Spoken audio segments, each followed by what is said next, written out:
Two giants, billions in sales, and a battle that's been raging for over 60 years.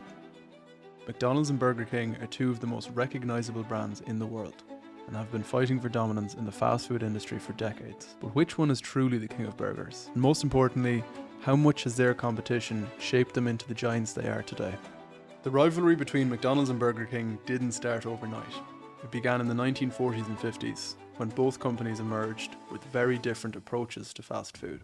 McDonald's focused on efficiency, while Burger King focused on quality and customization. In 1940, brothers Richard and Morris McDonald opened a small drive-in restaurant called McDonald's Barbecue in California. Originally, it served hot dogs, barbecue ribs, and burgers. But the McDonald brothers quickly realized that speed and efficiency were the real keys to success. By 1948, they shut down the restaurant for 3 months and redesigned it with a revolutionary approach. They eliminated indoor seating, minimized the menu, and implemented an assembly line kitchen where workers specialized in one task: grilling patties, assembling burgers, or frying fries. The result? Orders were ready in 30 seconds instead of 30 minutes. This was fast food before fast food even existed.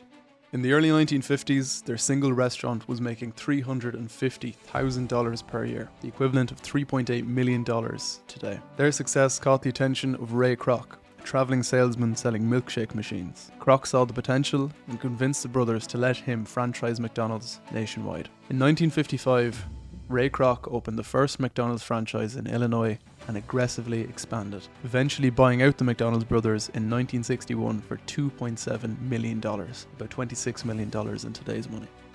In 1953, Keith Kramer and Matthew Burns opened a fast food chain called Insta Burger King in Jacksonville, Florida. Their unique selling point was a special broiler machine that flame-grilled burgers instead of frying them on a griddle. This gave their burgers a smoky, backyard grill taste that was different from anything else on the market. But Insta Burger King wasn't well managed, and by 1954, the company was struggling. That's when two franchisees, James McLemore and David Edgerton, saw an opportunity. They bought out the company, dropped Insta from the name, and rebranded it as simply Burger King. They kept the flame-grilled burgers and introduced what would become their signature item, the Whopper. At the time, McDonald's only sold small 15-cent burgers. Burger King's Whopper was bigger, more customizable, and targeted adults instead of just kids. It was a direct challenge to McDonald's simple and cheap menu. By the late 1960s, Burger King had over 250 locations, but they were still miles behind McDonald's, which was growing at twice the speed. The company struggled through multiple ownership changes, but its commitment to the flame-grilled burgers and bold marketing tactics kept it in the game. The battle between these two giants wasn't just about food, it was about marketing. Burger King took an aggressive approach, directly calling out McDonald's in their ads. The "Have it your way" slogan was their way of telling customers that Burger King was the more flexible and consumer-friendly option.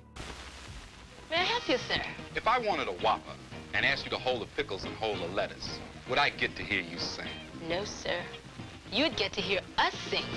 Hold the pickle, hold the lettuce, special orders, don't upset us. All we ask is that you let us serve it your way. Hey, you got one big hit. Well, the Whopper's one big hamburger. Have it your way. Come on now, have it your way.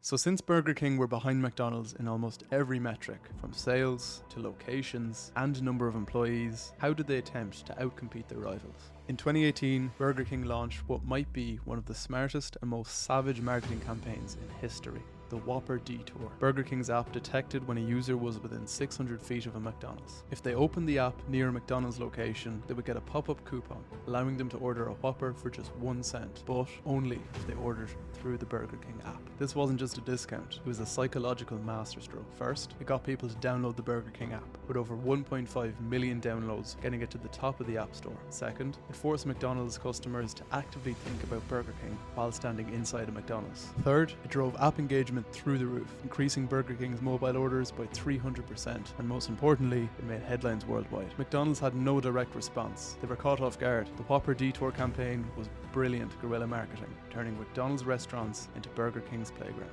Burger King might have bold marketing moves, but McDonald's has consistency. In 2003, McDonald's introduced its now legendary slogan, "I'm loving it," sung by Justin Timberlake. It wasn't just a catchy phrase, it was a global branding phenomenon. I'm loving it. McDonald's spent $1.37 billion worldwide on advertising that year, and the I'm Loving It campaign was a huge hit, causing their stock price to more than double from $12 per share in 2003 to $30 per share in early 2004. But why did this work so well? Because unlike Burger King, McDonald's wasn't trying to be edgy. I'm Loving It created a positive emotional connection with customers, embedding itself into pop culture. When I was a child, I used to beg to go to McDonald's every day after school. The catchy slogan, the Happy Meal, the free toy, it had it all. I'm Loving It became the longest running slogan in McDonald's history and is still in use today. In 2015, Burger King tried something even crazier. They proposed a temporary truce with McDonald's, asking them to collaborate on a special McWhopper burger in an attempt to promote world peace. They made the offer public, launching a massive PR campaign. The idea was that both brands would create a one-day only hybrid burger for Peace Day, with all proceeds going to charity. In a move that shocked many, McDonald's CEO Steve Easterbrook publicly rejected the offer, but the rejection backfired. Burger King won the PR war, gaining massive free publicity, while McDonald's looked like the corporate villain who wouldn't play along. So who won the battle for the best burger? Well, that's very subjective. 76% of people say they prefer McDonald's food, but if you judge companies' success by their overall valuation, like most people do, McDonald's come out well on top with a current valuation of $167 billion compared to Burger King's $23 billion.